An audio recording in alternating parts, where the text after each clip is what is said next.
ॲथरच्या दमदार स्कूटर्स आता कुडाळमध्ये ॲथर 450 आणि ॲथर रिस्टा. आजच भेट द्या Ather showroom, Mumbai Goa highway, Kudal, hotel spice कोकणच्या समोर. संपर्क 9730 10 64 77.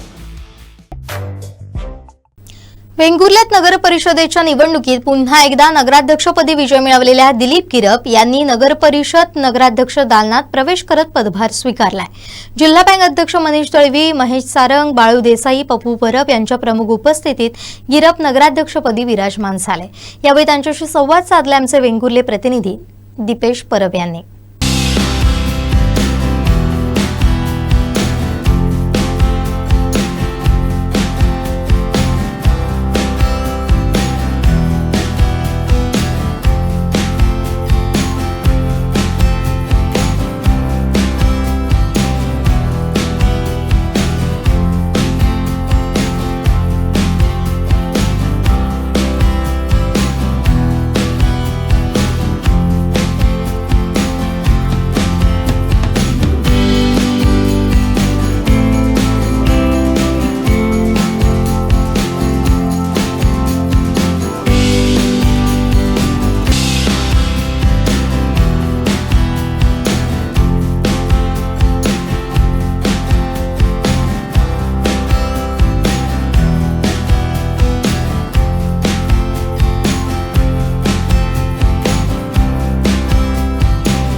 भारतीय जनता पार्टीने निर्विवाद वर्चस्व स्थापन करत आपली सत्ता स्थापन केलेली आहे आणि तब्बल 4 वर्षांनंतर पुन्हा एकदा नगराध्यक्षपदी दिलीप गिरप आज विराजमान झालेले. आज त्यांनी आपला पदभार स्वीकारलेला आहे. जिल्हा बँक अध्यक्ष मनीष दळवी, महेश सारंग, त्याचप्रमाणे जिल्हा उपाध्यक्ष बाळू देसाई असतील, त्याचप्रमाणे या तालुक्याचे तालुकाध्यक्ष पप्पू परब असतील यांच्या प्रमुख उपस्थितीमध्ये आज, तसेच सर्व नवनिर्वाचित नगरसेवक यांच्या प्रमुख उपस्थितीमध्ये आज दिलीप गिरप यांनी आपल्या नगराध्यक्षपदाचा पदभार स्वीकारलेला आहे. तब्बल 4 वर्षाचा काळ गेल्यानंतर पुन्हा एकदा ते या दालनामध्ये नगराध्यक्ष दालनामध्ये आज नगराध्यक्ष पदाच्या खुर्चीवरती विराजमान झालेले आहेत. आपल्या सोबत आहेत दिलीप गिरप. सर्वप्रथम गिरप साहेब, आपल्याला आपलं अभिनंदन.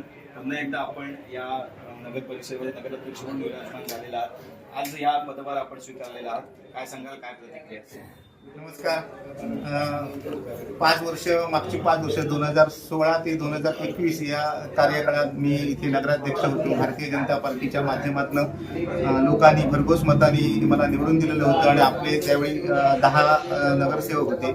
7+3 अशी एकत्र आम्ही काम केलं आणि नंतर पुढच्या 5 वर्षाच्या कार्यकाळात मी सर्व नगरसेवकांना एकत्र घेऊन काम केलं. त्यावेळी वेंगुर्ल्याचा विकास आहे एकच व्हिजन डोळ्यासमोर होतं आणि बरीचशी कामं करायची होती, डोक्यात होती आणि जी कामं आम्ही ठरवली 5 वर्षात करायची ती सर्व कामं आम्ही पूर्ण केली. ज्या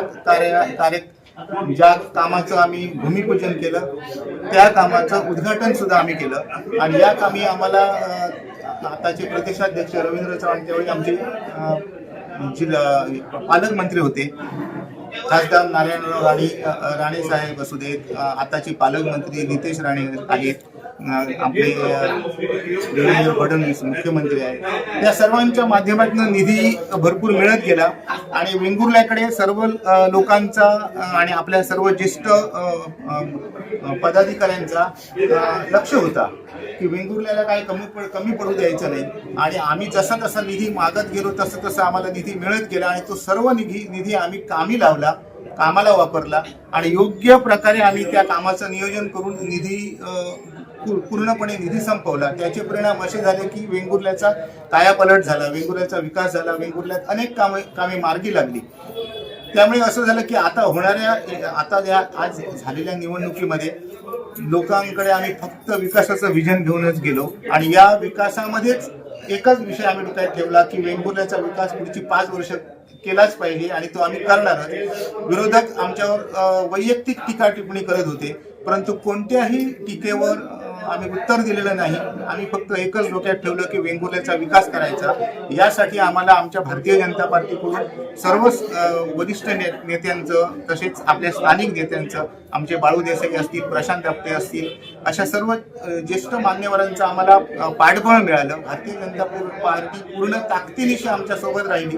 याचा परिपाक म्हणून आपण यावेळी इतिहासात प्रथमच 16 नगरसेवक निवडून आणले आणि दुसरा एक इतिहासात अशी एक घटना घडलेली आहे की सलग 2 वेळा नगराध्यक्ष पद मिळवणारा मी पहिला नगराध्यक्ष असेल आणि भारतीय जनता पार्टीमुळे हे सगळं शक्य झालं आणि लागोपाठची 5 वर्ष आणि ही 5 वर्ष नगराध्यक्ष पद मला मिळालं. आणखी एक असा एक घटना घडलेली आहे इतिहासात प्रथमच. जो उपनगराध्यक्ष आपल्याकडे होतो तो परत कधी नगरसेवक म्हणून निवडून येत नाही, ते सुद्धा रेकॉर्ड ब्रेक इथे झालेले आहे. या ठिकाणी आमची शीतल अंगचेकर उपनगराध्यक्ष मागच्या वेळी होती आणि यावेळी ती निवडून आलेली आहे. त्यामुळे हा सुद्धा एक इतिहासात ही घटना प्रथमच घडली. त्यामुळे या निवडणुकीचा विचार केला तर आम्ही बरेचशी रेकॉर्ड तोडलेली आहेत.